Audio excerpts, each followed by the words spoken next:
we remain steadfast in our commitment in delivering local news that matters. Stories that inspire. Enriching the lives of Filipinos in the Philippines and across the globe. This is your GMA Regional TV. Buong puso para sa Pilipino. Ang mga pinakamalalaking balita ngayong Huwebes. Ilang bangus growers nalulugi na raw dahil sa maliliit na sizes ng bangus. Presyo ng bangus sa Dagupan City bumaba sa 90 to 110 pesos per kilo. Lalaking nakamotorsiklo, patay matapos sumalpok sa mini dump truck sa Calasiao, Pangasinan. Insidente na hulikam. Baguio City LGU, binalaan ang mga negosyanteng nag-o-overprice sa mga ibinibentang tubig. At ating dayuhin ang Old Pantabangan Town na instant attraction sa Nueva Ecija.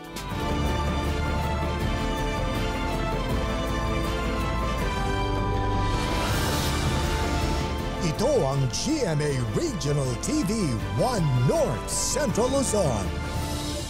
Masantos siyang aram na imbag gamalem baya pagat panapon kapuso. Narito na ang 1 North Central Luzon. Hatid namin ang mga pinakamalaki at pinakahuling balita sa Hilaga at Gitnang Luzon. Live mula rito sa GMA Dagupan Station, ako po si Chris Zuniga. Patay ang lalaking nakamotorsiklo matapos sumalpok sa mini dump truck sa Calasiao, Pangasinan. Insidente na hulikam. Nakatutok si Claire Lacanilaw.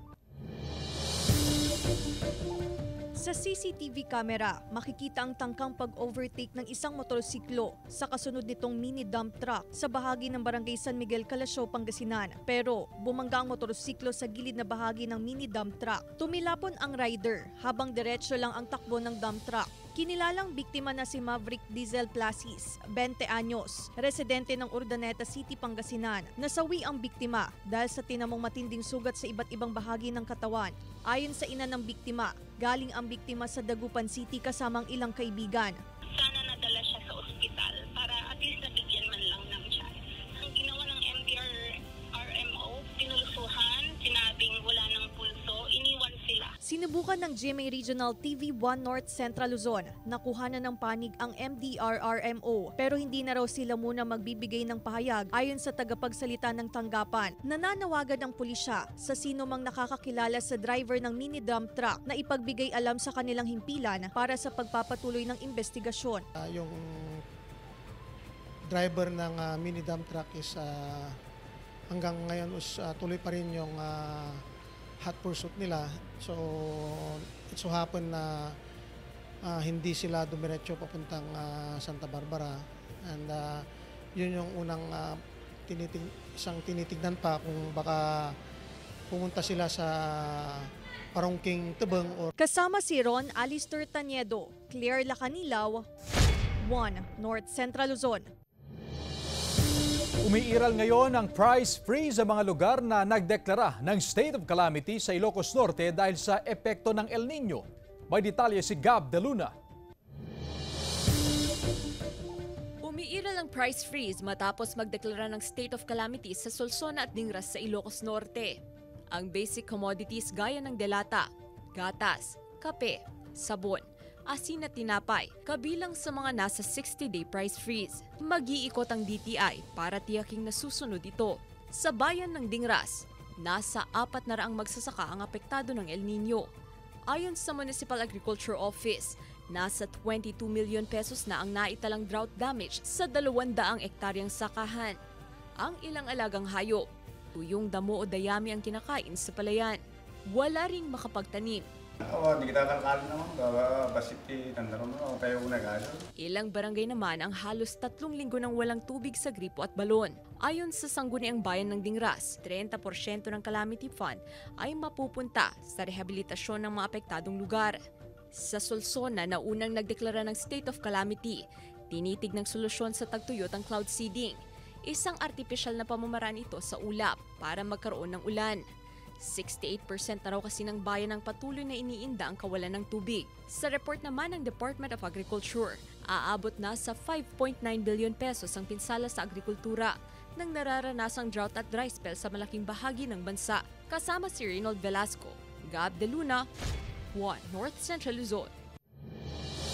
Nagsasagawa ngayon ang investigasyon ng Basista PNP hinggil sa pagnanakaw ng air conditioning unit ng mismong Municipal Health Office ng bayan. Una raw itong nadiskubre nang pumasok ang nurse ng barangay umaga noong April 29. Posible raw na sa bintana dumaan ang hindi pa natutukoy na sospek para makuha ang 1 horsepower na window type aircon. Tinitingnan ng PNP ang kuha ng ilang CCTV sa lugar habang nagbabala sila sa publiko laban sa pagbili ng mga nakaw na gamit dahil maaari din silang makasuhan ng paglabag sa anti-fencing law. Aprobado na ng Sangguniang Panlalawigan ang pag-amyenda sa 2017 Market Code ng Mangaldan, Pangasinan. Sundan sa report ni Joan Punsoy. 20 taon nang nagbebenta ng ready-to-wear clothes sa Mangaldan Public Market si Mirna. Umuupa siya ng pwesto sa isa pang negosyante na nakabili ng leasehold right o stall. Si Mirna, isang sublessee na kung tutuusin ay bawal sa 2017 Market Code ng Mangaldan. Pero ito na raw ang kalakalan ngayon sa palengke. Gusto rin din naming maliwanagan. Para alam din namin na kami yung nag-uupa dito kung ano yung kalagayan namin dito. Kaya para maging legal ang operasyon ng mga negosyante, inamyendahan ang 2017 Market Code sa bayan. Dito, magiging business partners na ang leasehold right owner o nakabili ng pwesto at negosyante na nagrerenta sa stall. Yung statistics kasi sa public market, halos lahat ng mga nagninegosyo doon, di sila yung may-ari ng stalls sa public market at they're in violation of the market code. Dapat ang leasehold right owner ang magbayad ng monthly rental sa munisipyo, habang ang negosyante naman na nagbebenta sa stall ang magbabayad o magre-renew ng permit. Sa ganitong paraan daw, parehong may responsibilidad ang nagpapaupa at ang umuupa. Bigyan na lang ng rights ang mga nagtitinda doon that would allow them to engage into a business partnership with the stall owners, yung may-ari ng rights, na hindi kailangan na they would be at the mercy of some people that they would be told that they're violating the law. Mahigpit ding ipatutupad ang 2 stalls lamang na maaring upahan o mabili para sa rights. Nagkaroon din ng pag-amyenda pagdating sa monthly penalty ng leasehold right owner na bigong makabayad kada buwan ng renta. Kasama si Henry Duminsil, Joan Punsoy, One North Central Luzon. Nagbabala naman sa mga taxpayer ang BIR Calasiao District Office ukol sa mga fixer na nangingikil kapalit ng pagproseso ng kanilang papeles. Sundan sa report. Kahit hirap kung paano iproseso ang mga dokumento para sa titulo ng kanyang lupa, personal na nagtungo sa tanggapan ng BIR ang 62 anyos na si Conrado Banikid para isumite ang mga requirement. Mas maigi na raw na siya mismo ang nagtatanong kaysa ipagkatiwala sa mga umano'y fixer na nag-aalok sa kanya na iproseso ang kanyang mga dokumento sa BIR. Gusto nila kasi mas mapabilis yung kanilang nilalakad, pero ganun din ang mangyayari. Kaya ako nga lang, umiiwas sa gastos. Siyempre may gastos yun. Maging ang 48 anyos na si Norman Fernandez, may mga nag-aalok din daw sa kanya na mag-ayos ng mga dokumento, ngunit tumanggi siya. Well, unang-una, magtanong ka sa guard, tapos dumiretso ka na. Huwag kang liliga-liga dun sa labas para titingin-tingin, di ba?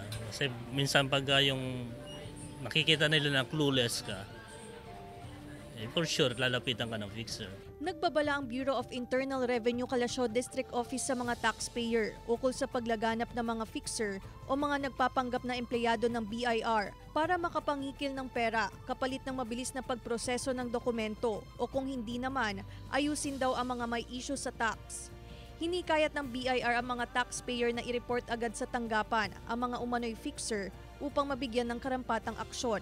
Para makasigurado po tayo, hingan po natin ng kaukulang identification ID na talagang taga-BIR sila, at saka kung may pupuntahan sila sa mga business establishment, dapat meron po silang hawak-hawak na mission order.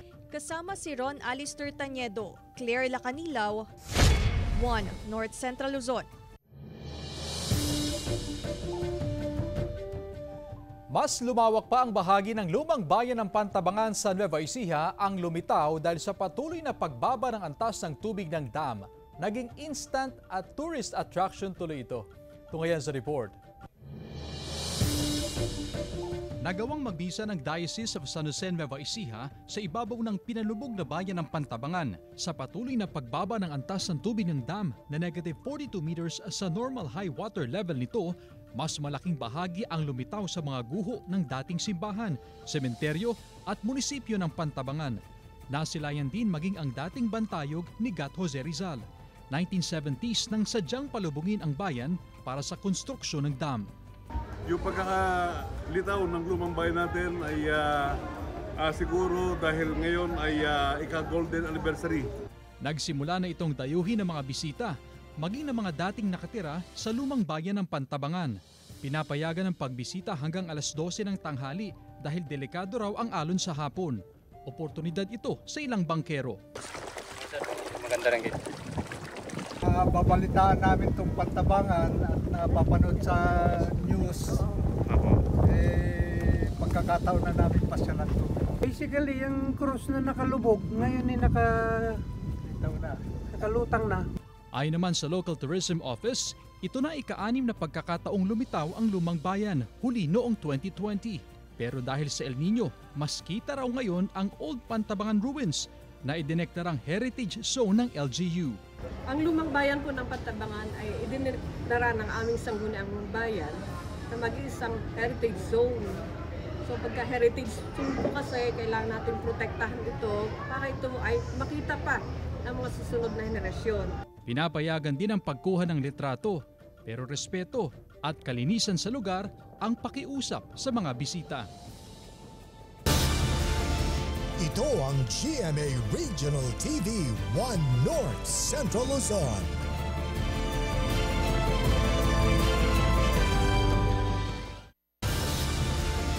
Ito ang GMA Regional TV 1 North Central Luzon. Nalulugi na raw ang ilang bangus growers sa Pangasinan dahil sa maliit na sizes ng bangus. Alamin natin kung bakit sa live report ni Jasmine Gabriel Galban. Jasmine? Chris, sa ngayon tuloy-tuloy ang pagbaba sa presyo ng bangus sa Magsaysay Fish Market. Apektado ng ilang bangus growers sa Pangasinan sa patuloy na nararanasang mainit na panahon. Nalulugi na raw ang ilan dahil sa maliliit na sizes ng bangus. Apektado raw ang paglaki ng mga alagang bangus dahil sa matinding init ng panahon. Ang isang major reason ay yung init ng araw. Totoo yun. Kasi maraming palaisdaan ang sobrang babaw. Nakatakdang anihin ni Mang Dindo Mulawin Mali, Pangasinan ang kanyang mga alagang bangus ngayong buwan. Dapat daw, nasa 10 hanggang 13 inches ng haba ng mga bangus, pero umaabot lamang sa 6 hanggang 7 inches ang haba ng mga ito. Hindi na lumalaki, sobrang init. Nagsasagawa rin ng ilang bangus grower ng forced harvest para hindi mga matay ang mga isda dahil sa nararanasang biglaang pag-ulan. Bumababa kasi ang dissolved oxygen ng palaisdaan sa biglaang pagbabago ng panahon. Pag mainit, lumulutang sila pag umaga. Dahil sa maraming supply, bumaba sa 90 hanggang 110 pesos kada kilo ang presyo ng bangus sa Magsaysay Fish Market sa Dagupan City. Dumagsak po ang presyo ng bangus. Pinakamura is 90. Yung nakuha ko kanina is 90.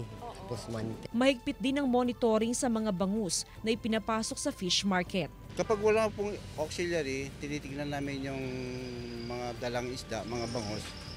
Tsaka chine-check po namin kung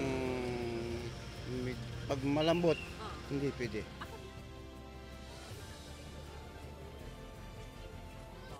Chris, sa ngayon bumaba din ang presyo ng ilan sa native na vegetables, nasa 5 hanggang 10 pesos. Yung ibinaba sa kada kilo gaya na lamang ng ampalaya na ngayon ay nasa 60 pesos per kilo. Ang talong ay nasa 50 pesos per kilo, ang okra ay nasa 80 pesos per kilo, habang ang kamatis ay nasa 40 pesos per kilo at ang kalabasa naman ay nasa 40 pesos per kilo. Ang highland vegetables naman, Chris, ay tumaas ng 15 hanggang 20 pesos per kilo dahil sa kukonting supply na nanggagaling mula naman sa probinsya ng Benguet. Ang repolyo ay nasa 40 pesos per kilo, ang carrots ay nasa 80 pesos per kilo at ang patatas naman ay nasa 80 pesos per kilo. Sa mga pampalasa naman gaya ng bawang na nasa 140 pesos per kilo, ang puting sibuyas at ang pulang sibuyas ay nasa 70 hanggang 80 pesos per kilo at ang medyo may kataasan, Chris, na kada kilo ay ang presyo ng luya na nasa 200 pesos per kilo. Sa presyo naman, Chris, ng karne ng baboy, manok at ng baka, ang baboy sa ngayon ay stable na nasa 320 per kilo, ang baka ay nasa 400 per kilo habang ang manok ay bumaba. Napakalaki ng ibinaba niya, Chris, na nasa 160 hanggang 170 ang per kilo. Chris? Maraming salamat, Jasmine Gabriel Galvan. Nahuli kam ang salpukan ng big bike at compact SUV sa Bantay, Ilocos Sur. Nakaalerto si Ivy Hernando. Masdan ang compact SUV na ito habang naka-flasher sa kanan sa National Highway ng Barangay Puspos, Bantay, Ilocos Sur. Maya-maya pa pumasok ito ng inner lane, pero pagdating sa kabilang lane, sumalpok ang isang big bike. Sa lakas ng impact, tumagilid ang sasakyan, pero ligtas ang driver nito. Pero ang rider ng big bike, nabalian ng isang kamay. Sugatan din ang kanyang angkas ayon sa PNP. Nakatakda raw mag-usap ang dalawang partido. Dapat i-clear mo muna yung National Highway bago ka mag-cross sa daan. Isang kotse ang tumaob sa gitna ng kalsada sa bayan ng Baler sa Aurora, Martes ng hapon, April 30. Sugatan ng 30 anyos na babaeng driver at 23 anyos na babaeng pasahero nito. Agad silang dinala sa ospital ng responding rescuer. Sa investigasyon ng Baler PNP, naibuhos ng driver ang iniinom nitong kape sa kanyang hita, kaya siya nawala ng kontrol sa manibela hanggang sa tuluyang tumaob. Hindi malinaw kung may tinamaan ang kotse, kaya ito bumaliktad. Wala namang ibang nadamay sa aksidente. Nagsalpukan sa gitna ng daan ang dalawang motorsiklo sa National Road sa Baligatan, City of Ilagan, bandang alas 10:30 ng umaga kahapon, May 1. Sugatan silang pareho, pero mas napuruhan ang 56 anyos na rider na siya raw kumain ng linya sa daan. Nagpapagaling sa ospital ang kapwa at sugatang rider na nagkaareglo na raw sa insidente. Ivy Hernando, One North Central Luzon. Samantala, ilang bagay na madalas maiwan sa loob ng sasakyan maaaring maging mitsa ng sunog. Ayon yan sa BFP. Narito ang report. Hindi lang mga residential, iba pang struktura at mga damo ang nasusunog ngayong mainit ang panahon. Hindi rin ligtas ang mga sasakyan na nakaparada sa tirik na araw. Ayon sa Bureau of Fire Protection, 13 sasakyan na ang nasunog sa magkakahiwalay na insidente sa Pangasinan mula Enero hanggang Abril ngayong taon. Isa sa dahilan kung bakit mayroong nasusunog na sasakyan dyan, ma'am, yung hindi po natin na-check up yung mga electrical wirings ng ating mga sasakyan. Pero bukod dito, posible ring masunog ang sasakyan dahil sa mga naiiwang gamit sa loob nito gaya ng cellphones, bottled water, lighters, aerosol cans, sunglasses, carbonated drinks, mga pagkain at gamot. Kabilang kasi ang mga ito sa combustible materials at madaling matunaw kapag mainit o direktang nakababad sa araw na posibleng magliyab at maging dahilan ng sunog. Prone din po yung mga leather seats natin kasi yung mga components nun is made from combustible materials po, ma'am. Opo, mahirap bang masunog ng sakyan kasi siyempre wala ka nang magamit na sakyan. Importante nga yung sakyan kasi lalo-lalo itong mainit, dapat may sakyan ka talaga na sarili. Kung wala kang sakyan, mag-arkila ka, mahal ang pag-arkila kaya ingatan mo talaga ang yung sasakyan. Payo ng otoridad, iwasang pumarada sa mga lugar na may sinusunog o prone sa sunog. Mas maigi rin na iparada ang sasakyan sa lilim para hindi mag-overheat. Ipatingin din ang wirings ng mga sasakyan. Kasama si Henry Duminsil, Joan Punsoy, One North Central Luzon. Sa Dagupan City, muling hinigpitan ang pagpapatupad ng loading and unloading zones kasabay ng pagbabalik daw sa normal ng traffic scheme sa lungsod. Sudan sa report. Balik na sa normal ang traffic scheme sa Dagupan City. Two-way na ang Arellano Street. Dinadaanan na rin ng mga motorista ang MH Del Pilar Street. Kasabay nito, muling hinigpitan ang mga driver ng mga pampublikong sasakyan na sumunod sa loading and unloading zone. May mga itinalagang babaan at sakayan ng mga pasahero sa kada ruta ng jeep at bus. Tayo po ay binibilinan na sila na may mga loading area na lang sila. Magdaragdag pa ang poso ng loading at unloading signages para mapalalahanan ng mga tsuper. Mga Bunuan, Manawag, doon na sila naglo-loading. Sa ngayon, tanging Herrero Street ang pansamantalang isinara sa mga motorista habang ginagawa ang drainage canal sa lugar. Mas nagigpit din ng poso sa paninita at pag-issue ng citation ticket sa mga lumalabag sa illegal parking. Kasama si Jing Dakanay, Jasmine Gabriel Galban, One North Central Luzon. Samantala, isang exhibit para sa 2 wikang nanganganib ng maglaho ang pinangunahan ng Komisyon ng Wikang Filipino sa Senado. Ito ang mga wikang hatangkaye ng mga remontado sa Tanay Rizal at General Nakar Quezon at inata mula sa mga ata ng Negros Occidental. Ilan sa mga katutubo ang dumalo sa exhibit bilang pagsuporta. Tampok din sa exhibit ang ilan sa kanilang mga awit, ritual at produkto. Ayon kay KWF Commissioner Arthur Casanova, layo na exhibit na mailapit sa pamayanan ang tungkol sa mga nasabing salita na hindi pa batid ng karamihan. Hinikayat ni Senate President Pro Tempore Loren Legarda ang mga katutubo na huwag hayaang maglaho ang kanilang mayamang wika at kultura. Hinimok din ni Legarda ang mga ahensya ng gobyerno na paigtingin ang mga proyekto at programa na magpapasigla sa wika ng mga katutubo. Kinilala naman ang mga piling manunulat na patuloy na nagpapalawig sa panitikang Pilipino sa gabi ng Parangal 2024 ng KWF. Kabilang sa kinilala si UP Professor Dr. Jimwell Naval na binigyan ng Gawad Parangal ng Panitikan 2024. Binigyan din ng parangal ang Makata at premyadong manunulat na si Frank Rivera. Kinilala rin ang mga nagwagi sa Talaang Ginto, Makata ng Taon at pati na rin sa patimpalak na Tulang Senyas 2024. Ito ang GMA Regional TV 1 North Central Luzon.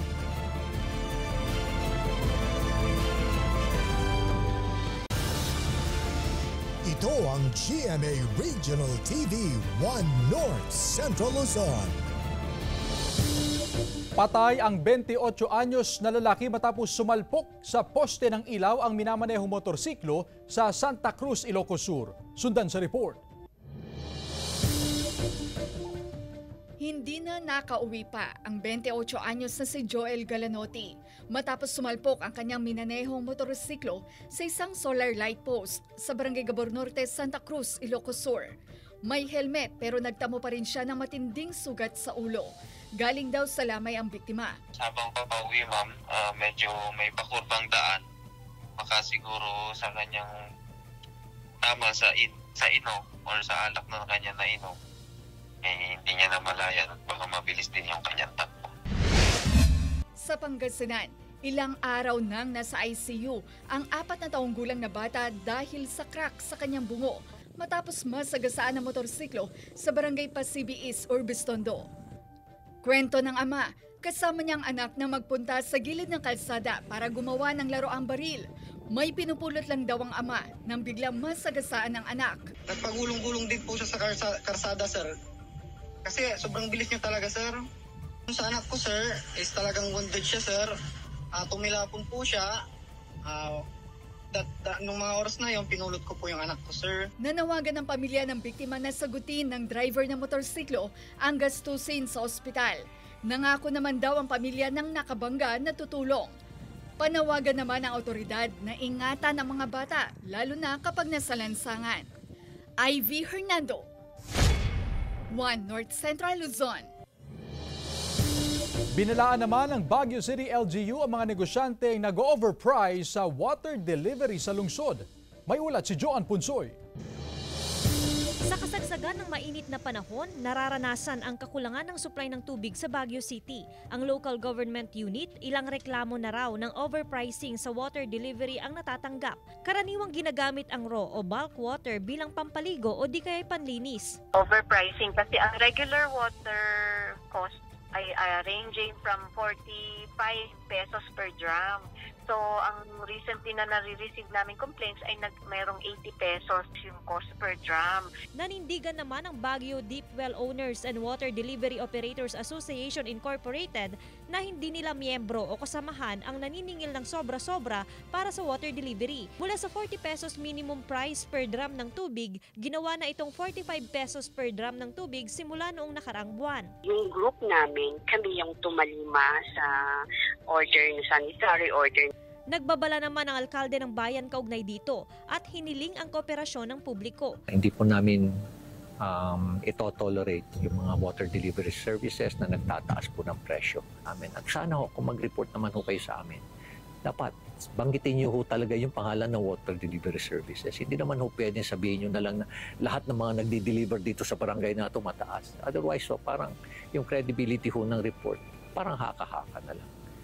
Nakikita nyo naman ho kung anong pangalan ng water delivery services. Kakasuhan at pagmumultahin daw ng LGU ang mapapatunayang water delivery na nananamantala. Joan Punsoy, One North Central Luzon. 59 na rice production at post-production facilities na nagkakahalaga ng 39.5 million pesos ang ipinamahagi sa 26 na kooperatiba at asosasyon ng mga magsasaka sa 2nd District ng Ilocos Sur. Kabilang sa mga equipment ang 4-wheel tractor, hand tractor, rice reaper at rice thresher. Pero high-tech daw ang mga traktor na ito na may Global Positioning System Tracker o GPS at Smart Assist features. Mula ito sa Rice Competitiveness Enhancement Fund ng DA. Samantala, daang-daang magsasaka naman ang dumalo sa pagdiriwang ng ika-15 Farmers Festival sa Batac City, Ilocos Norte. Bida ang iba't ibang lokal na produkto tulad ng woven bags, prutas, gulay at bigas. Nagsalo-salo rin ang mga dumalong turista at bisita sa meriendang kakanin na inihanda ng mahigit sa 100 asosasyon ng Zanhera. Magtatagal ang Farmers Festival hanggang May 5. Mga kapuso, JC Regino ibinahagi ang kwento ng kanyang latest single na Wala na mapapakinggan sa iba't ibang music platforms. Sundan sa report.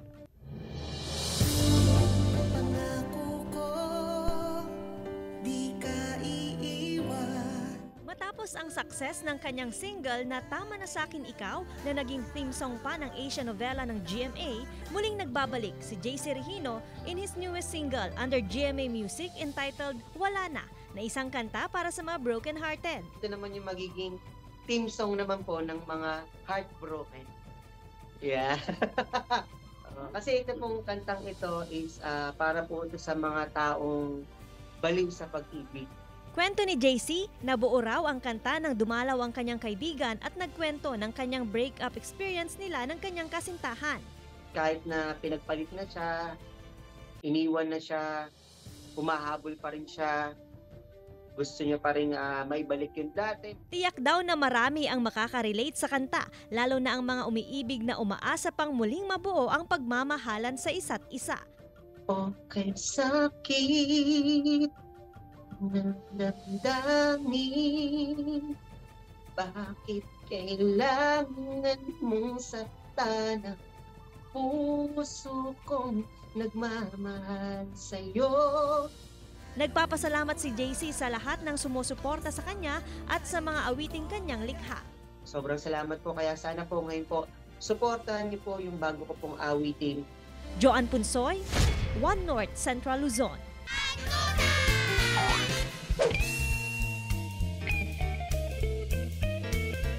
Kung ikaw pamimiliin, kuya, anong trabaho ang gusto mo? Nasanay ako sa construction kasi ma'am, kaya yun ang hanapan ko. Kumusta ba ang construction ngayon? Yun kalaban lang ang init. Kasi grabing init. Pero construction pa rin talaga? Oo, yun pa rin. Kasi yun ang nakasanayan ko din talaga. Ang pangarap kong trabaho ay maging presidente ng Pilipinas. Bakit? Para makatulong sa mga mahihirap. Ibababa ang presyo ng bigas sa kagasolina. Anong gusto niyong trabaho po? Ang hili ko ay mag-massage. Pulis na lang po. Magnanakaw ka muna, ma'am. Para ulihin po yung mga magnanakaw. Ang pangarap kong trabaho ay manghuli ng mga maritis. Nakaka-stress. Samantala, mapapanood niyo po ang episode dito at iba pa ang pinakahuling lokal na balita sa official website ng GMA Regional TV, www.gmaregionaltv.com. Pwede rin kayong bumisita sa aming official YouTube channel, GMA Regional TV, at i-click ang subscribe button para sa pinakamainit na balita mula sa mga rehiyon. Nais din naming pasalamatan ang mga kapuso sa Hilaga at Gitnang Luzon, maging ang mga kapuso natin abroad. Dahil sa GMA Regional TV, local news matters. At yan ang mga pinakamalaki at pinakahuling balita sa Hilaga at Gitnang Luzon. Maraming salamat sa pagsama sa amin pati na ang mga kapuso sa ibang bansa na tumutok sa mga balita sa rehiyon. Ako po si Chris Zuniga. Kami ang GMA Regional TV, One North Central Luzon. Buong puwersa para sa mas malaking misyon at mas malawak na paglilingkod sa bayan.